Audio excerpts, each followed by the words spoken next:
বিরোধী দলে থাকা মানে হারিয়ে যাওয়া নয়, নিজেকে নতুন করে আবিষ্কার করা। এই বিষয় নিয়ে গভীরভাবে আজ আলোচনা করব। নমস্কার, সালাম। আমি মোস্তাফিজুর রহমান, একজন পলিটিক্যাল স্ট্র্যাটেজিস্ট। এই ভিডিওটি শুধু যারা রাজনীতি করতে চান তাদের জন্য। আপনি যদি নিজের সমাজকে এগিয়ে নিয়ে যেতে চান বা আমাদের দেশ ভারতকে একটি ডেভেলপ নেশন হিসাবে দেখতে চান, তাহলে এই ভিডিওটি আপনার জন্য। রাজনীতিতে যখন কোনো দল বা নেতা নির্বাচনে হেরে যায়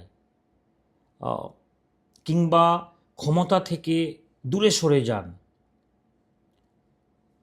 তখন চারিদিকে লোক বলতে শুরু করে ওর কেরিয়ার শেষ, ও রাজনৈতিকভাবে হারিয়ে গেল, তাই না? এইভাবে আলাপ আলোচনা হয় না সমাজে? কিন্তু মনে রাখবেন, যারা বড় মাপের দূরদর্শী নেতা, তারা এই সময়টাকে এক অন্য চোখে দেখেন।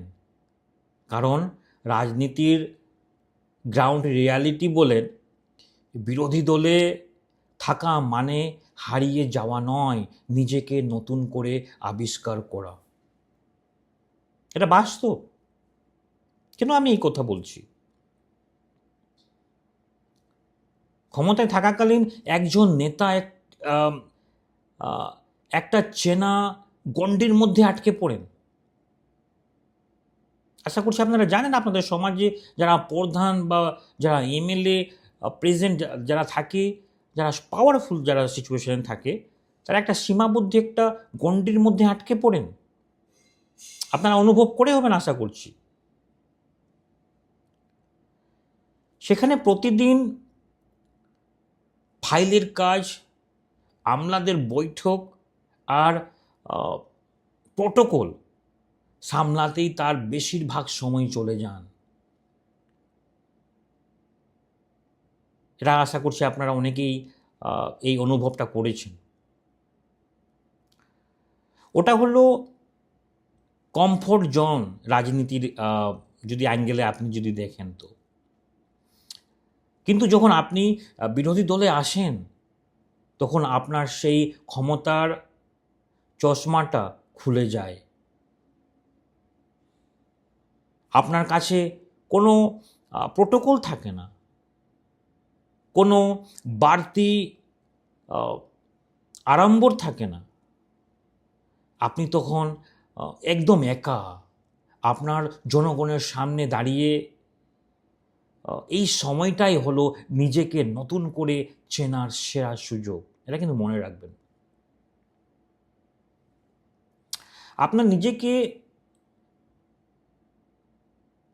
আপনার নিজের যে শক্তি কোথায়, আপনার সংগঠনের দুর্বলতা কোথায়, আর সাধারণ মানুষের আপনার ওপর রাগ বা অভিমানটা ঠিক কোন জায়গায়,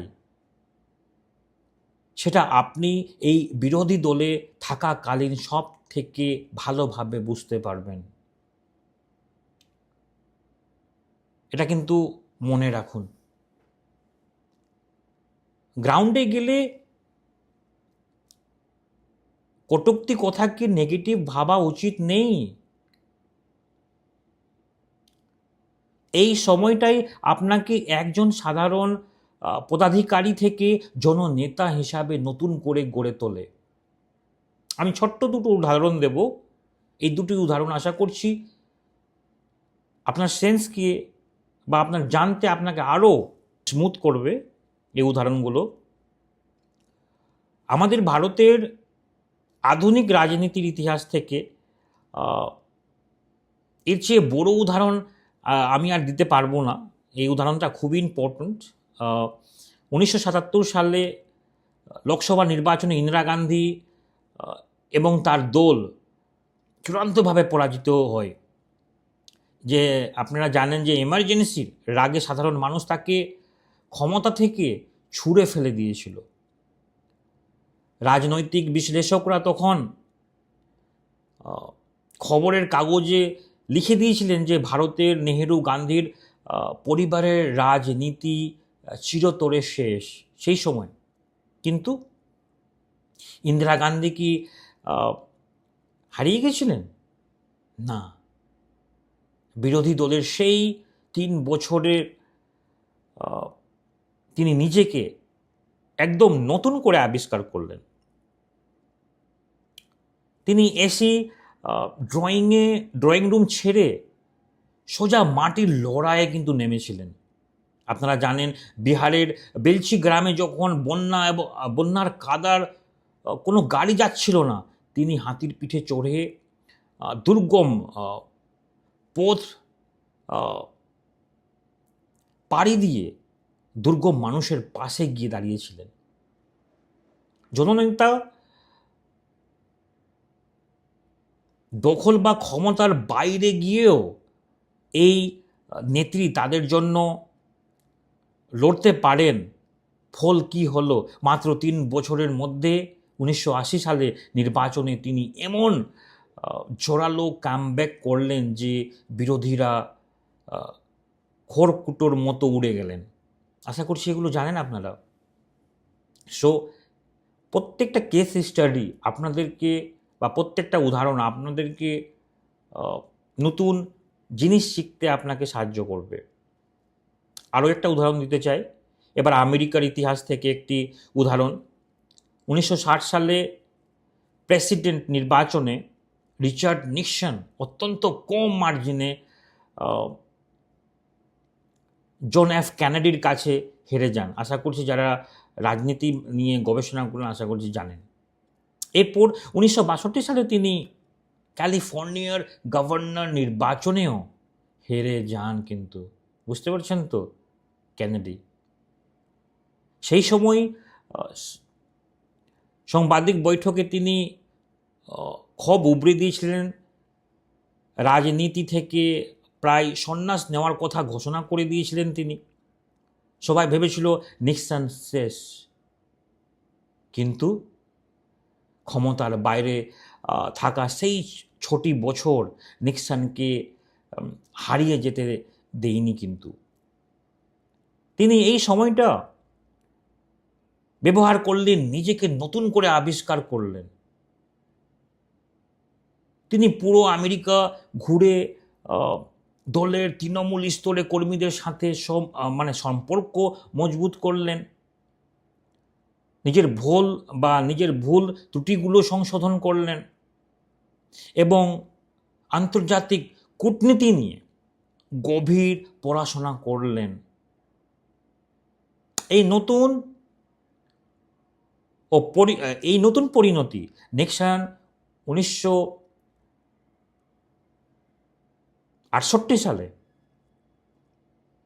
যখন আবার প্রেসিডেন্ট নির্বাচনে দাঁড়ালেন, তিনি বিপুল ভোটে জয়ী হয়ে হোয়াইট হাউস ফিরলেন। কিন্তু তিনি প্রমাণ করেছিলেন পরাজয় মানে শেষ নয়, এটি আসলে নতুন শুরুর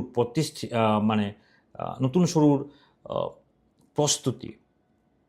এটা সবাই মনে রাখবেন যারা আমার এই ভিডিওটা দেখছেন। সুতরাং একজন পলিটিক্যাল কনসালটেন্ট হিসাবে আমি আপনাদের বলতে চাই, আপনি যদি আজ বিরোধী পদে থাকেন, আপনার আসনটি যদি হাতছাড়া হয়ে গিয়ে থাকে, তবে হতাশ হয়ে ঘরে বসে থাকবেন না। এই সময়টাকে আপনার রাজনৈতিক জীবনের এই ইনভেনশন পিরিয়ড বা নতুন করে ঘুরে দাঁড়ানোর সময় হিসাবে আপনি ব্যবহার করুন। বাড়িতে না বসে আপনি যদি ভাবেন যে আবার পুনরায় সেই 6 মাস আগে ইলেকশনের সময় সেই কাজটা করব, ইউ কান্ট সাকসিড, আপনি কোনোদিনও সাকসেস হতে পারবেন না রাজনীতিতে। ভোটারদের পারসেপশন বা মনোভাব বুঝুন। আপনার বুথ স্তরে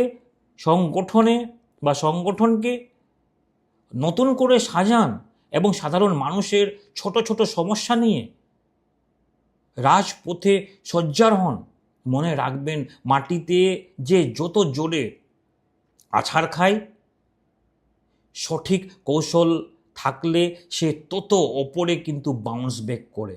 এটা কিন্তু মনে রাখবেন। বিরোধী দলের এই সময়টাকে কিভাবে আপনারা রাজনৈতিক কামব্যাক সেরা হাতিয়ার পরিণত করবেন এবং নিজের আসনে ভোরের সূর্য নিয়ে আসবেন, তার জন্য প্রয়োজন সঠিক গ্রাউন্ড ডেটা এবং একটি মজবুত উইনিং ব্লুপ্রিন্ট। পঞ্চায়েত হোক, মিউনিসিপ্যালিটি, বিধানসভা বা লোকসভা, যে কোনো স্তরে যারা রাজনীতি করতে চান এবং যে কোনো রাজনৈতিক দল সঠিক পরিকল্পনা নিয়ে আগামী নির্বাচনে জয়ী হতে চান, তারা আমাদের সাথে সরাসরি যোগাযোগ করতে পারেন। আমাদের নিখুঁত গ্রাউন্ড অ্যানালিসিস এবং আধুনিক রণকৌশল আপনার বিজয়ের পথ তৈরি করবে, এটা আমি 100% বলবো। যোগাযোগের জন্য কল করুন।